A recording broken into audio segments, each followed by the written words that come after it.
যুবভারতী ক্রীড়াঙ্গনে যা ঘটনা, এটা কলকাতার লজ্জা। বাম আমলে তৈরি হওয়া স্টেডিয়াম কলকাতার গর্ব ছিল।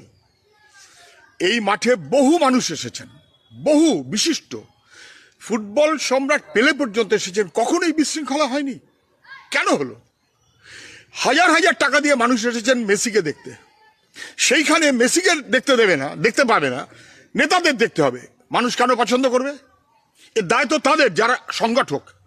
কিছু রাস্কেল সংগঠনের ব্যবস্থা করেছে, কিছু রাস্কেল, তার পিছনে তৃণমূলের নেতারা থেকেছে, সরকার থেকেছে, এবং এই সমস্ত ঘটনার দায় তাদেরকে স্বীকার করতে হবে। যেখানে আইএসএল বন্ধ, আই লিগ বন্ধ, সেখানে এই রকমের ব্যবস্থাপনা কেন? যেখানে আমাদের গ্রামের ছেলেমেয়েরা খাওয়া জোটে না, পয়সা জোগাড় করে বুট কিনে খেলার মাঠে খেলা করে, সেই সব বাদ, আইএসএল আই লিগ বাদ। একটা বাহানা করব শুধু হাজার হাজার টাকা দিয়ে এবং নেতাদের দেখাবার জন্য, মানুষ তাকে পছন্দ করবে, এটা হয় না, এটা হতে পারে না।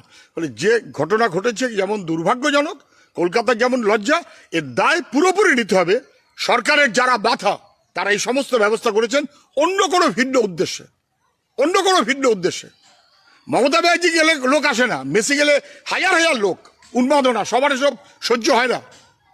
একটা তদন্ত কমিটি করা হয়েছে, তদন্ত কমিটি সব Mamata committee, chief secretary, home secretary আর একজন, যে ওরা কথা শুনে চলবেন। এই তদন্তের নাম করে মানুষকে যেন বিপদে না ফেলে।